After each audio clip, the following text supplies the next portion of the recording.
ಅಪ್ಪ ಅಮ್ಮ ದುಡ್ದಿದ್ದ ದುಡ್ಡನ್ನ ಸರಳವಾಗಿ ಖರ್ಚು ಮಾಡ್ತಿದ್ದೆ. ಅಪ್ಪ ಎಲ್ಲೋ ಬಡ್ಡಿಗೆ ಇಸ್ಕೊಂಡು ಬಂದು ಆ ದುಡ್ಡನ್ನ ಆರಾಮಾಗಿ ಓಡಾಯಿಸ್ತಿದ್ದೆ ನಾನು. ಆಂಬುಲೆನ್ಸ್ ಬುಕ್ ಮಾಡಬೇಕು, ನಮ್ಮ ಹತ್ರ ದುಡ್ಡಿಲ್ಲ ಸರ್.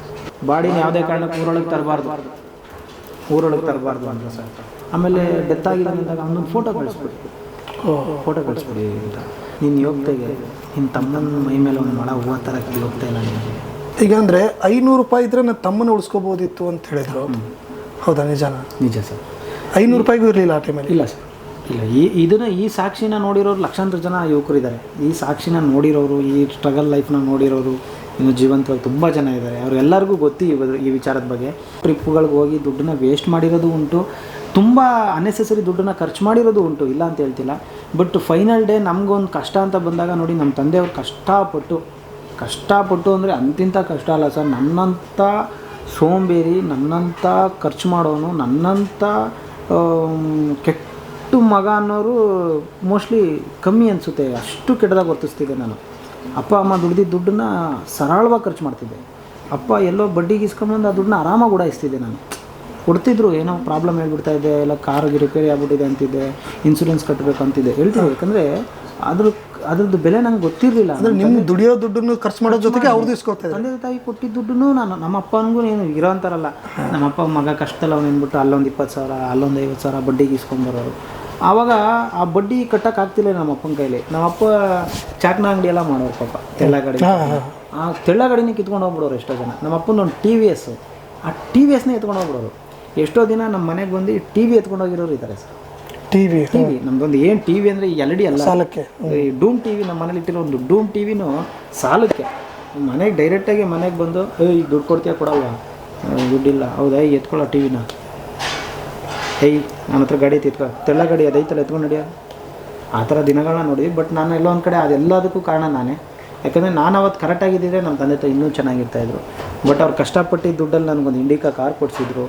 ಅದರಲ್ಲೂ ಕೂಡ ನಾನು ಸರಿಯಾಗಿ ದುಡಿತಾ ಇರಲಿಲ್ಲ. ಎಲ್ಲಂದ್ರೆ ಅಲ್ಲೇ ಹೋಗ್ಬಿಡ್ತಾಯಿದ್ದೆ, ಸಿನಿಮಾ ಹೋಗ್ಬಿಡ್ತಾಯಿದ್ದೆ, ಹೋಗ್ಬಿಡ್ತಾಯಿದ್ದೆ. ನನಗೆ ಆ ಥರ ಒಂದು ಮೈಂಡ್ಸೆಟ್ ಇತ್ತು. ಬಟ್ ಜೀವನ ಅನ್ನೋದನ್ನ ಅರ್ಥ ಮಾಡ್ಕೊಂಡಿದ್ದೆ ನಾನು ನಮ್ಮ ತಮ್ಮ ತೀರೋಗುವಾಗ. ಏನಂದರೆ ತುಂಬ ಲೇಜಿ ಲೈಫ್ ಸರ್ ನಂದು. ನನ್ನಷ್ಟು ಸರ್ ನೀವು ನಂಬಲ್ಲ ಸರ್. ನಾನು ಯೋಗೇಶ್ ಈ ಥರ ಅಲ್ವೇ ಅಲ್ಲ ಸರ್. ನಾನು ಆ ಥರ ಇದ್ದವನು. ನಾನು ಬೆಳಗ್ಗೆ ಇದ್ದರೆ ಜಿಮ್ ಮಾಡದೇ ಇದ್ದರೆ ನಾನು ಮನುಷ್ಯನೇ ಆಗ್ತಿರಲಿಲ್ಲ. ನನ್ನ ಒಂದು ಬೈಸಿಪ್ಸೇ ಬಂದು 16 ಆ ಥರ ಇತ್ತು ಸರ್. ನನಗಿದ್ದೆ ಅಷ್ಟು ಕ್ವಾಲಿಟಿಯಾಗಿ ಬರೀ ಜಿಮ್ಮು ತಿನ್ನು ಅಷ್ಟೇ ಲೈಫು ಸರ್ ನನಗೆ. ಬಟ್ ಆದರೆ ಅಷ್ಟು ದುಡ್ಡನ್ನ ನಾನು 1 ರೂಪಾಯಿ ಮನೆಗೆ ಸರಿಯಾಗಿ ನಾನು ನೋಡ್ಕೊತಾ ಇರಲಿಲ್ಲ. ಯಾವಾಗ ನಮ್ಮ ಮನೇಲಿ ಕಷ್ಟ ಬರೋದಕ್ಕೆ ಶುರು ಆಯಿತು, ನಮ್ಮ ತಮ್ಮಂಗೆ ತುಂಬ ಕ್ರಿಟಿಕಲ್ ಕಂಡೀಷನ್ ಆಯಿತು, TB ಪೇಷಂಟ್ ಆದ. ಅವನು TB ಪೇಷಂಟ್ ಆದಮೇಲೆ ನಮ್ಮ ಲೈಫು, ನಮ್ಮ ಅಪ್ಪ ಅಂತೂ ತುಂಬ ಕಷ್ಟಪಟ್ಟು, ಯಾರು ಏನು ಹೇಳಿದ್ರು ಮಾಡಿಸೋರು. ಯಾರೋ ಪೂಜಾರಿ ಬಂದು ನಿಮ್ಮ ಮಗನಿಗೆ ದೆವ್ವ ಮೆಟ್ಕೊಂಬಿಟ್ಟದೆ ಅಂದರೆ ಅದನ್ನೂ ಮಾಡ್ತಿದ್ದು, ಯಾರೋ ತೊಗೊಂಡೋಗಿ ಅಲ್ಲೇನೋ ತಿನ್ನಿಸಿ ಅಂದರೆ ಅದನ್ನು ತಿನ್ನಿಸ್ತಾಯಿದ್ದು. ಏನು ಮಾಡಬಾರ್ದು ಅವನಿಗೆ ಎಲ್ಲ ಪ್ರಯತ್ನ ಮಾಡಿದ್ರು. ಫೈನಲ್ ಡೇ ನಾವು ರಾಜೀವ್ ಗಾಂಧಿ ಹಾಸ್ಪಿಟಲಲ್ಲಿ ಅವನ್ನ ಕಳ್ಕೊಬೇಕಾಯ್ತು. ತುಂಬ ನೋವಾಯಿತು ನಮಗೆ. ಯಾಕಂದರೆ ನಮ್ಮಪ್ಪ ಆಲ್ಮೋಸ್ಟ್ ಝೀರೋ ಸರ್. ನಮ್ಮ ಅಪ್ಪಂಗೆ 2,000 ರೂಪಾಯಿ ಕೊಡೋರು ಯಾರೂ ಇರಲಿಲ್ಲ. ಯಾಕೆಂದರೆ ಯಾರ್ಯಾರ ಹತ್ರ ಇಸ್ಕೋಬೇಕು ಎಲ್ಲರ ಹತ್ರ ಇಸ್ಕೊಂಡ್ಬಿಟ್ಟಿದ್ವಿ. ಕೊನೆಯದಾಗಿ ನಮ್ಮ ಹತ್ರ ನೀವು ಮಾರ್ಚರ್ ಹತ್ರ ಕೂತಿದ್ದೀವಿ. ನೈಟ್ ಹೆಚ್ಚು ಕಮ್ಮಿ 8 ಗಂಟೆಲೆ ನಾವು ತೀರೋಗಿದ್ದವನು. ಸೊ ಆ ಬಾಡಿ ತೊಗೊಂಡೋಗಿ ಮಾರ್ಚರಿಗೆ ತೊಗೊಂಡೋಗಿ ಅಲ್ಲಿ ಹಾಕ್ತಾರೆ. ನನಗೊಂದು ದಿನ ಪ್ರಪಂಚ ಹೆಂಗಿದೆ ಅಂದ್ಬಿಡ್ತು ಸರ್. ಹೆಂಗೆ ಕಾಣಿಸ್ತು ಅಂದರೆ, ಇಡೀ ನೈಟು ನಾವು ರಾಜೀವ್ ಗಾಂಧಿ ಆಸ್ಪತ್ರೆ ಹತ್ರ ಕೂತಾಗ ಹೊಸ ಪ್ರಪಂಚ ಕಾಣಿಸ್ಬಿಡ್ತು ನಮಗೆ. ಯಾಕೆ ಅಂದರೆ ಸರ್, ನಾವು ನೋಡಿರೋ ಲೈಫು, ನಾವು ನೋಡಿರೋ ಜೀವನನೇ ಬೇರೆ ಇದೆ. ಜೀವನ ಅರ್ಥ ಆಗಬೇಕು ಅಂದರೆ ಆ ಹಾಸ್ಪಿಟ್ಲ್ ಹತ್ರನೂ ಹೋಗಿ ನೈಟ್ ಹೊತ್ತು ಸುಮ್ಮನೆ ಕೂತ್ಕೊಳ್ಳಿ ಸರ್, ಮಾರ್ಚರಿ ಹತ್ರ. ಯಾಕೆ ಗೊತ್ತಾ, ಎಷ್ಟು ಹೆಣ ಆಚೆ ಹೋಗುತ್ತೋ, ಎಷ್ಟು ಹೆಣ ಒಳಗೆ ಹೋಗುತ್ತೋ, ಒಂದು ಹೊಸ ಪ್ರಪಂಚನ ಹೋಗುತ್ತೆ ನನ್ನ ಹತ್ರ. ನಿಜವಾಗ್ಲೂ ಆಂಬುಲೆನ್ಸ್ ಬುಕ್ ಮಾಡಬೇಕು, ನಮ್ಮ ಹತ್ರ ದುಡ್ಡಿಲ್ಲ ಸರ್. ದೇವರನ್ನ ದುಡ್ಡಿಲ್ಲ. ಆಂಬುಲೆನ್ಸ್ ಮಾಡೋಕ್ಕೂ ನಮ್ಮ ಹತ್ರ ದುಡ್ಡಿಲ್ಲ. ಕೊನೆಯದಾಗಿ ನನ್ನ ಸ್ನೇಹಿತ ಲೋಕೇಶ್ ಅಂತ ಇದ್ದಾನೆ, ಇವತ್ತು ಟ್ಯಾಕ್ಸಿ ಓಡಿಸ್ತಾ ಇದ್ದಾನೆ.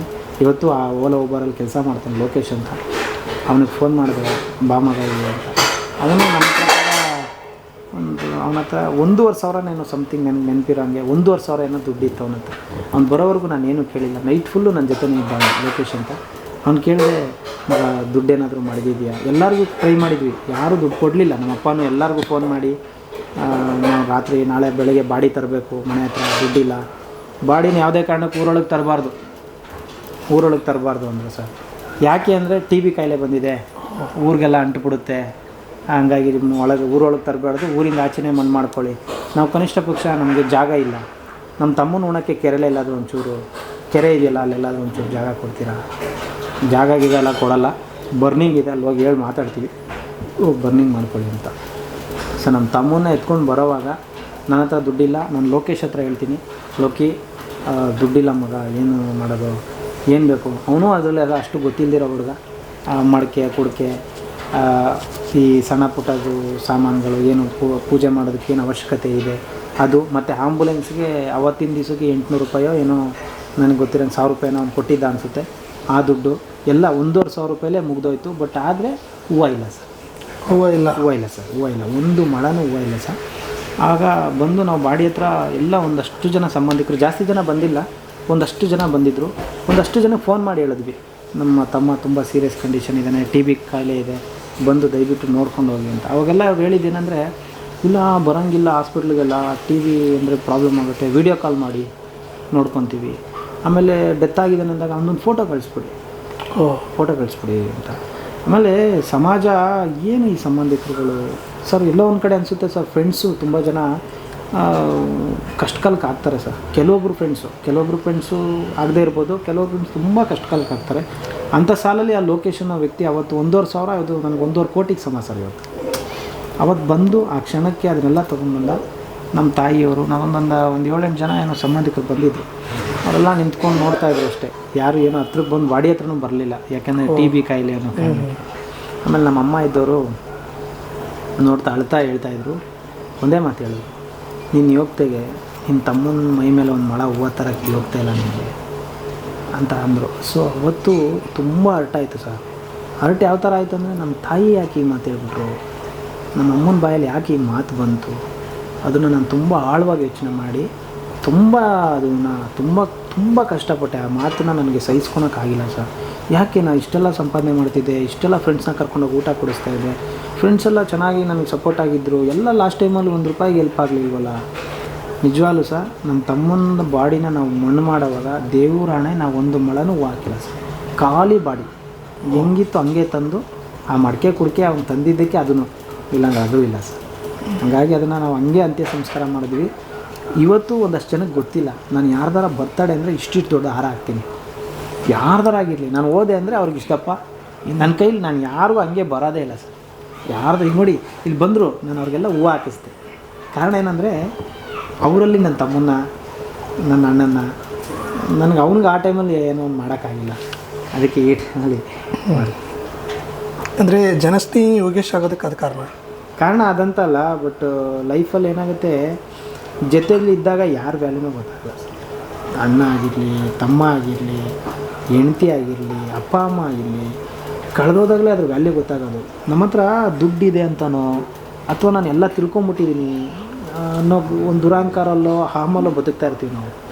ಎಲ್ಲೋ ಒಂದು ಕಡೆ ನಮಗದು, ಈಗ ನೋಡಿ ಸರ್, ನನಗೊಂದು 1000 ಜನಕ್ಕೆ ಊಟ ಹಾಕೋ ಶಕ್ತಿ ಕೊಟ್ಟಿರ್ಬೋದು, ನನ್ನ ತಮ್ಮ ಜೊತೆಲಿ ಇಲ್ವಲ್ಲ, ಇದ್ದಿದ್ರೆ ಜೊತೆಲಿ ಇನ್ನೊಂದು ಶಕ್ತಿನ, ಇನ್ನೊಂದು ಏನೋ ಒಂದು, ಅವನಿಗೂ ಏನೋ ಒಂದು ಲೈಫ್ ಚೆನ್ನಾಗಿರ್ತಿತ್ತು, ನಮ್ಮ ಲೈಫಲ್ಲಿ ಏನೋ ಒಂದು ಮಾಡ್ಬೋದಾಗಿತ್ತು.